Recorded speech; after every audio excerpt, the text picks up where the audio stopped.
हरिओम, ओम आनंद में, ओम शांति में, ओम ज्ञान में आप सभी दर्शकों का हमारे चैनल पर स्वागत है। आज हम लोग व्यवहार जगत के अंतर्गत अच्छे संस्कार का आधार क्या होता है, उसका मूल क्या होता है, कौन कौन सी गतिविधियों का अगर हम पालन करें या ध्यान दें, अर्थात पालन करना, ध्यान देना दोनों एक दूसरे की पूरक ही बातें हैं। फिर भी अगर आप संस्कार के आधार से जुड़े हुए हैं, इन सब बातों पर आप ध्यान रखते हैं और उसका पालन करते हैं, तो निश्चित रूप से जो बच्चे होते हैं वे बहुत ज़्यादा अच्छे कर्मों के प्रति, मानवता के प्रति, अच्छे व्यवहार के प्रति, अच्छे गतिविधियों के प्रति, अच्छे क्रियाओं के प्रति एक उत्तम व्यवहार आचरण अपने जीवन में करते हुए उत्तरोत्तर विकास को प्राप्त होते हैं। अर्थात उन्नति और प्रगति के मार्ग पर आत्मविश्वास के साथ संघर्ष करते हुए सफलता तक आराम से पहुंच जाते हैं।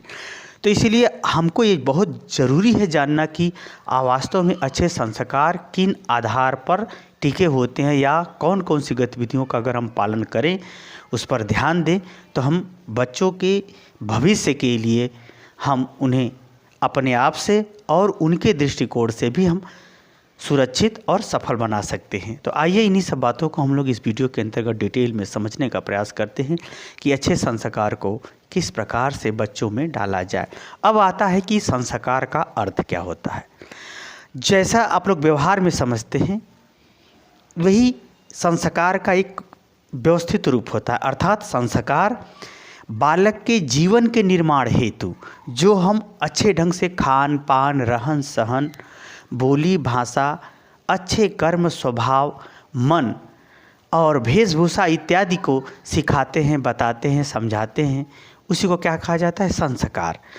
और थोड़ा दूसरे शब्दों में अगर देखा जाए तो संस्कार बच्चों के लालन पालन की एक विधि व्यवस्था है या बच्चों के लालन पालन हेतु बाल्यावस्था तक सिखाए जाने वाले कर्म, स्वभाव, आचरण, आदत, दैनिक दिनचर्या इत्यादि से संबंधित क्रियात्मक, भावात्मक और विधि विधानात्मक गतिविधियों का स्वस्थ रूप एक अच्छे संस्कार का कहलाता है, एक अच्छा संस्कार कहलाता है। यानी ये सब गतिविधियां एक संस्कार के अंतर्गत शामिल होती हैं।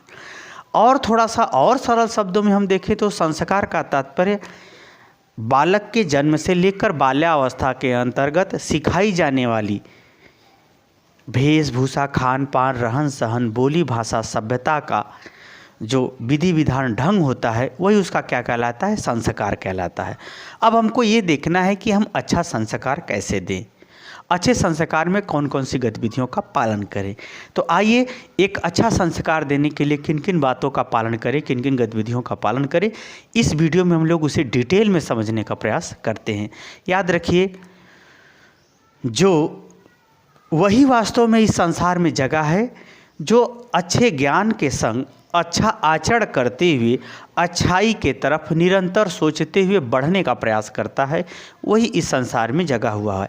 तो इस संस्कार के संदर्भ में हम कौन कौन सी बातों और व्यवहार, नियम, आचरण और सभ्यता को लेकर के आगे बढ़ें, ताकि हम संस्कार का व्यवस्थित और व्यापक स्वरूप बच्चों के जीवन में निर्माण कर सकें, अर्थात उसे एक मानवता रूपी वृक्ष का रूप दे सकें जो जहाँ जाए वहाँ पर एक अच्छाई और पवित्रता का संदेश देता जाए। तो आइए उन सब बातों में कौन कौन सी बातों को ध्यान रखना है संस्कार में, उसे हम लोग देखते हैं।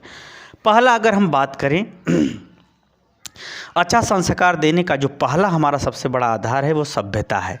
अब सभ्यता क्या होती है? सभ्यता का मतलब उत्तम परिस्थिति के अनुसार, कार्य के अनुसार उत्तम रूप, उत्तम व्यवहार, उत्तम आचरण, ये क्या कहलाता है? सभ्यता।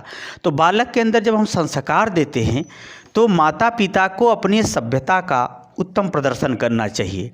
यानी सभ्यता का तात्पर्य मन, उनकी भावना अच्छी होनी चाहिए, यानी उनके विचार अच्छे होने चाहिए स्वयं के प्रति, अपने कार्य के प्रति और समाज के प्रति, दूसरे के प्रति क्या होना चाहिए? सभ्य होना चाहिए। उनकी सोच क्या होनी? उत्तम होना चाहिए, अर्थात कल्याणकारी होना चाहिए। दूसरा अगर हम बात करें, अगर माता पिता तन का, अगर तन की सभ्यता है तो तात्पर्य यह है कि उन लोगों का जो बॉडी लैंग्वेज है या शरीर पर जो वेशभूषा है वह संबंधों के अनुरूप होना चाहिए। संबंधों के क्या होना चाहिए? अनुरूप होना चाहिए। जैसे माता पिता के सामने वह सेवक के तन रूपी व्यवहार प्रदर्शित करे। अन्य संबंधों के प्रति तन का जो अपना प्रदर्शन है, जो उसका वेशभूषा है, वह उचित होना चाहिए, क्योंकि सभ्यता तन की भी होती है। गुरु के सामने कैसे बैठा जाए, बोला जाए, ये भी मालूम होना चाहिए। अर्थात घर में जो माता पिता है उनके संग कैसे बोला जाए, कैसे बैठा जाए, कैसे वेशभूषा रखा जाए, कि ताकि अच्छी भावना उनके प्रति लोगों की बनी रहे, यह तन की सभ्यता कही जाएगी।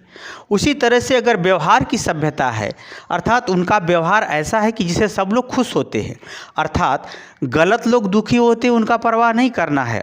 करना इस बात का है कि हम सही कार्य करें और सही भावना से करें।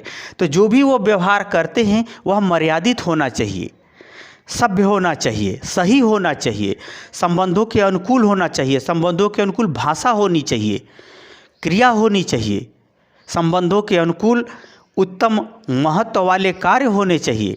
तो अगर ये सभ्यता तन की, मन की और व्यवहार की माता पिता प्रदर्शित करते हैं, तो बालक उनको देखकर, उनको धीरे धीरे देख करके, क्योंकि बालक का दिमाग पूरी तरह से खाली होता है, तो माता पिता के मन का, तन का और व्यवहार की जो सभ्यता है वह बहुत जल्दी जल्दी ग्रहण करता चला जाता है।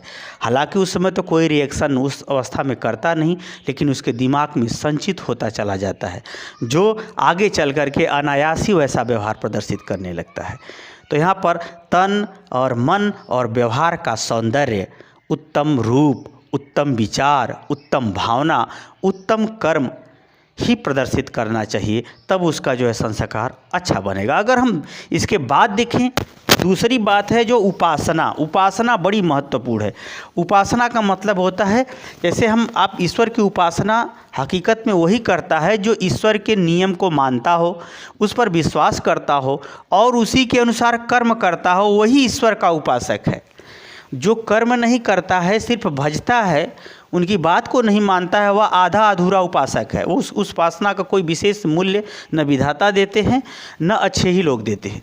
तो उपासना यहाँ जो की जाती है, ईश्वर के शक्ति की, ईश्वर के आचरण की, ईश्वर के नियम की, ईश्वर के त्याग की, ईश्वर के सहनशीलता की, ईश्वर के सेवा की, ईश्वर के शिक्षा की, यानी जो कुछ उपासना धर्म के नाम पर, नियम के नाम पर, नैतिकता के नाम पर, आचरण के नाम पर जब व्यक्ति उपासना करता है, यानी माता पिता उपासना करते हैं, इस उपासना के लिए निश्चित रूप से गुरु का भी नियम का पालन करना होगा, ईश्वर के भी बहुत सारे नियम को समझना, जांचना, पालन करना होगा। और इसी गुरु और ईश्वर का ही रूप गुरु भी होता है और इसी ईश्वर का रूप माता पिता भी होते हैं, क्योंकि माता शरीर देने वाली होती है, पिता प्राणदाता होता है। तो यह भी एक प्रकार के क्या है, ईश्वर के ही रूप है, माता पिता और गुरु भी। तो इनकी उपासना करना, उपासना का तात्पर्य है इनके अच्छे नियमों को मानना, माता पिता के अच्छी बातों को मानना, अच्छे निर्देशों का पालन करना, उनकी सेवा शुश्रूषा करना, उनका सुरक्षा देख रेख करना। अगर यह माता पिता, जो बच्चे के माता पिता हैं, अपने सास ससुर या जो अपने घर में बड़े बुजुर्ग हैं, उनके बातों को अगर वो मानते हैं, अच्छे बातों की मान करके उनकी सेवा करते हैं, आज्ञा का पालन करते हैं, तो यह भी एक प्रकार की उपासना है। उसी तरह से जो घर के गुरु हैं या उनके कुल गुरु हैं या उनके संत जो भी गुरु हैं, उनकी बातों को मान करके उपासना करते हैं, तो वह भी ईश्वर का उपासना कहलाता है। और ईश्वर में तो सब कुछ शक्ति है। यह है, अगर ये ईश्वर की भी अगर उपासना करता है, अर्थात उनके नियमों को, उनके प्रति श्रद्धा विश्वास रखता है, उनके नियमों को, उनकी नीतियों को, उनके आचरण को, उनके बातों को, उनके समर्पण, त्याग, क्षमता इत्यादि को मान करके उस हिसाब से संघर्ष करता है, धर्मपूर्वक, न्यायपूर्वक, सत्यपूर्वक यदि अपने कर्मों को वो माता पिता करते हैं, तो बालक के ऊपर इसका बहुत गहरा व्यापक असर पड़ता है। अर्थात एक तो बालक शुरुआती संस्कार के अंतर्गत, यानी 2 बरस तक इन सब चीज़ों का बहुत ज़्यादा असर पड़ता है। फिर इसके संग संग ये जो माता पिता की दैनिक दिनचर्या जो उपासना से संबंधित है, इसका भी बहुत गहरा असर उसके अंदर पड़ने लगता है। एक प्रकार से बालक को उनके तन मन व्यवहार इत्यादि सभ्यता का प्रभाव, फिर माता पिता का जो उपासना करते हैं, इन सब उपासनाओं का भी बालक के ऊपर बहुत गहरा प्रभाव पड़ता है। तो इस प्रकार से अच्छाई का निर्माण विस्तृत और व्यापक रूप से होता जाता है। इसके संग संग हमको देखना है तीसरी बात क्या है, विधि और निषेध। विधि का मतलब कौन सा कार्य किस नियम से करें, उसे कहते हैं विधि। किस कार्य में क्या नहीं करना है उसे निषेध कहते हैं। तो विधि निषेध का भी ध्यान रखना चाहिए, क्योंकि बालक जैसे जैसे 2 बरस से अधिक होता है, वह हर 3 बरस 4 बरस 5 बरस से जब अधिक होता है, जैसे उसके अंदर कुछ जानकारी प्रेरणा होती है, समझ में आने लगता है, बोली भाषा जब बोलने लगता है तो वह प्रश्न करता है या जिज्ञासा उसके अंदर बहुत ज़्यादा होती है। तो वहाँ पर उसके जिज्ञासा को शांत करने के लिए, सही दिशा देने के लिए, सही जानकारी देने के लिए, सही ढंग से उसे समझाने बताने के लिए विधि निषेध का हमको ध्यान रखना चाहिए।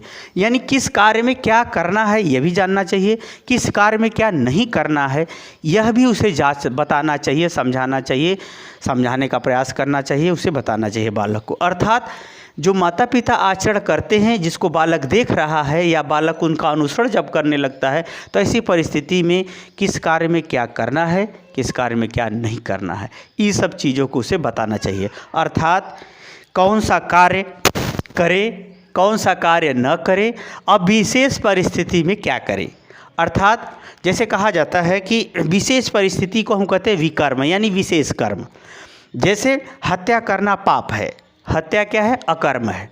लेकिन कोई अपराधी किसी की हत्या कर रहा हो तो उस अपराधी की हत्या करना क्या होता है, विकर्म, यानी विशेष परिस्थिति का धर्म हो गया। जैसे आप सही हैं, आप क्या है, सही हैं, आपके ऊपर अपराधी ने हमला कर दिया, तो उस समय जो आप हत्या करेंगे वो वास्तव में हत्या नहीं कहता है, वो हत्या नहीं माना जाएगा। वह हत्या आपकी प्राण रक्षा है, धर्म रक्षा, न्याय रक्षा और सही की रक्षा के लिए है, तो वह विकर्म कहा जाएगा। अर्थात विकर्म एक विशेष प्रकार की परिस्थिति होती है जिसमें अकर्म कर्म बन जाता है, अकर्म अकर्म बन जाता है। ऐसी भी विशेष परिस्थितियां होती हैं जिसको हम कहते हैं विकर्म।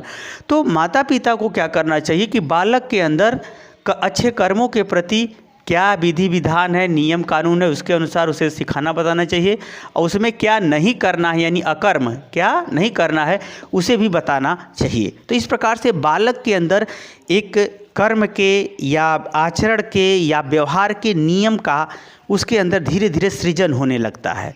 यानी जहाँ उपासना में सभी गतिविधियों का वह पालन करना सीखता है ईश्वर के अनुसार, वहीं पर उन गतिविधियों पर चलने वक्त यानी प्रक्रियाओं के अंतर्गत वह विधि निषेध को भी धारण करने लगता है। क्या करता है, धारण करने लगता है। तो इस प्रकार से उसको एक अनुशासित जीवन, नैतिकता भरा जीवन या आधार उसे प्रदान हो जाता है। तो इसका जो है प्रभाव उसके जीवन पर काफ़ी अच्छा पड़ने लगता है, क्योंकि हमको जो संस्कार जो देना है वो 12 वर्ष तक, कम से कम 12 वर्ष तक ध्यान रखना है। बाल्यावस्था तक हमको उसको पूरा ध्यान रखना है। अब आगे चलते हैं। जब बालक को आपने क्या बताया, माता पिता के सभ्यता से सिखाना है, फिर माता पिता के द्वारा जो उपासना की जा रही है, जो अनुसरण किया जा रहा है, विधि विधाता का, गुरु का, माता पिता का जो हम उपासना कर रहे हैं, नियम के संग, आराधना के संग, पूजा के संग, ज्ञान के संग, आचरण के संग जो हम उपासना कर रहे हैं, अब उपासना के अंतर्गत बालक को उस उपासना के विधि विधान यानी विधि निषेध इत्यादि से भी बालक को क्या करना है, अवगत करा देना है, उसको जानकारी देना है, उसे समझाना है, उसे बताना है। फिर उसके बाद क्या करना है, आप जब विधि निषेध बता रहे हैं तो फिर उसके बाद बालक को 12 वर्ष के अंदर ही उस बालक को हमको मूल्य को भी समझाना चाहिए। मूल्य क्या होता है, मूल्य का मतलब महत्व। महत्व क्या होता है, महत्व का मतलब ऐसा आधार जिसे बदला नहीं जा सकता। जैसे सूर्य का मूल्य पूरे संसार में ऊर्जा के रूप में है, उसी तरह से बालक को जब विधि निषेध सिखाएं तो उसमें जो महत्वपूर्ण चीज़ें हैं, जो अद्वितीय स्थान रखती हैं, जैसे ईश्वर अद्वितीय स्थान, गुरु अद्वितीय स्थान, माता पिता अद्वितीय स्थान, उसी तरह से गाय अद्वितीय स्थान, माँ गंगा अद्वितीय स्थान, ज्ञान अद्वितीय स्थान, सभ्यता, जितना ही आप सब होंगे उतना ही आप अच्छे होंगे। इसी तरह से जो हमारे महत्व की चीज़ें जैसे दया, दान, तप, स्वाध्याय, ईश्वर, गौ माता, माता पिता, यानी जो ऐसी मूल्य की चीज़ें हैं, ऐसी महत्व की चीज़ें हैं जिसे किसी भी परिस्थिति में, किसी भी परिस्थिति में उसे नकारा नहीं जा सकता, किसी भी समाज में उसे नकारा नहीं जा सकता, यानी उसे निगलेक्ट नहीं किया जा सकता। तो ऐसी जो बातें हैं उसके प्रति हमको क्या भरना चाहिए, उस बालक के अंदर आत्मविश्वास भरना चाहिए, अटूट विश्वास भरना चाहिए, अटूट विश्वास भरना चाहिए। जैसे मरना कोई नहीं चाहता, लेकिन फिर भी आदमी मरता है। तो आदमी आता कहाँ से है, जाता कहाँ से है, आज तक सामान्य लोग नहीं ध्यान रखते।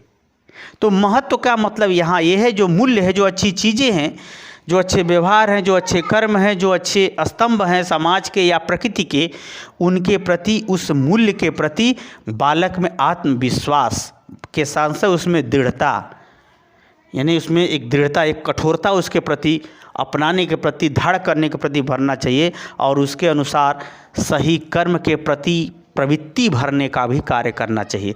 तो होता क्या है कि जो ये मूल्य है, वह मूल्य को जितना ही धारण करता जाएगा, उतना ही अपने व्यवहार में सावधानियों के संग इन महत्वपूर्ण मूल्यों के साथ उनकी योग्यता क्षमता का अनुसरण करने में उसे सहायता मिलती है।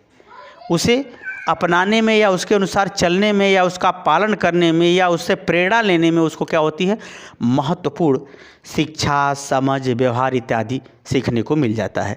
तो बालक के अंदर सभ्यता के बाद उपासना, उपासना के साथ विधि निषेध, विधि निषेध के साथ महत्वपूर्ण मूल्य इत्यादि को भी माता पिता को चाहिए कि बालक के अंतर्गत अवगत कराएं। ये सब प्रक्रियाएं 12 वर्ष के अंतर्गत ही चलती हैं। फिर इसके बाद उसे क्या करना चाहिए, प्रेरणा देना चाहिए।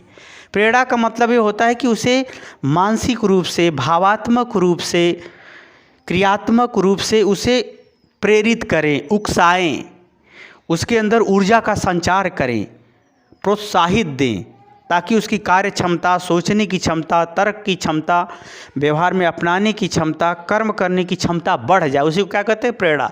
तो प्रेरणा किसकी चीज़, जैसे हमने जो सभ्यता से, माता पिता की सभ्यता से सिखाया, यानी 2 वर्ष तक, फिर उसके बाद उपासना को ध्यान रखना चाहिए, फिर उसके बाद विधि निषेध का ध्यान रखना चाहिए, फिर मूल्य को, महत्व को समझाना चाहिए। जब ये प्रेरणा हम उसे देंगे तो निश्चित रूप से अच्छे कर्मों के प्रति वो प्रेरित होकर के कर्म करेगा। अगर वह असफल होता है तो उसमें संघर्ष की उसके अंदर शक्ति बनी रहेगी। अगर वह प्रेरणा आप उसे बराबर देते हैं तो त्याग, यानी जो अच्छे कर्म करेगा उसके फल को त्यागेगा, जिससे उसकी व्यापकता, मान सम्मान इत्यादि की पूर्ति भी होगी और उसके जीवन में उपलब्धि भी होगी। यानी जो महावीर, वीर, ईश्वर इत्यादि की जो हमने उपासना उसे सिखाई है, दिखाई है, बताई है, उसके अंदर वो जो त्याग, संसार में जो त्याग है ना, वही महान इतिहास लिख पाया है। त्यागियों का ही संसार है, वैसे जानवरों का संसार है। जो दुख उसको मिलता है उसके प्रति अगर सहनशीलता है, जितने भी संसार में महान लोग, सब लोग दुख झेले हैं और दुख को पिया है, संघर्ष के साथ जिया है, तो सफलता तक पहुंच गया है। तो ये जो सहनशीलता है, दुखों के प्रति सहनशीलता या किसी समस्या के प्रति जो सहनशीलता है, उसमें जो संघर्ष है, ये सब बातों को अगर हम बता करके उसे अगर हम प्रेरित करते हैं, प्रेरणा देते हैं, तो निश्चित रूप से वो बालक 12 वर्ष की अवस्था तक वह अच्छाई के प्रति, अच्छे कर्मों के प्रति, अच्छे भावनाओं के प्रति, अच्छे क्रियाओं के प्रति, अच्छे आचरण के प्रति एक ऊर्जावान होकर के आगे बढ़ने लगता है। वास्तव में जो ये 12 वर्ष तक की आयु है, यही संस्कार का जो है सबसे महत्वपूर्ण जो है वर्ष होते हैं, 12 वर्ष तक। इन्हीं वर्ष के अंतर्गत अगर इन सब 4-5 बातों पर अगर हम ध्यान दे करके आचरण करते हैं तो निश्चित रूप से बालक को हम एक अच्छा संस्कार देने में सफल हो जाएंगे। इसीलिए मैंने इस वीडियो में अच्छे संस्कार का जो मूल है, जो आधार है, उसे समझाने बताने का कार्य किया है। क्योंकि याद रखिए, कोई भी वृक्ष लगाते ही फल नहीं देता। यह वृक्ष जो है, वृक्ष को कुछ वर्षों तक हमें सुरक्षा, पानी, सब चीज़ का ध्यान रखना पड़ता है, जिससे जैसे ही वो वृक्ष स्वयं से जब वह अपनी सभी शक्तियों का संचार करना, व्यवस्थित होना के योग्य हो जाता है, तो उसे किसी सहारे की ज़रूरत नहीं पड़ती है। इसीलिए जो है ये जो संस्कार, अच्छे संस्कार का जो 5 प्रकार का हमने आधार बताया, यह 5 प्रकार के आधार उसका महत्वपूर्ण सहारा देने की आवश्यकता पड़ती है, जिससे हम एक बालक को हम अच्छे संस्कार में, एक अच्छे क्रिया में, एक अच्छी भावना में, एक अच्छे भावात्मक सौंदर्य में हम उसे ढाल सकते हैं, उसके भविष्य का निर्माण कर सकते हैं, उसके जीवन को सुगंधित पुष्प की भांति खिलने में सहयोग दे सकते हैं।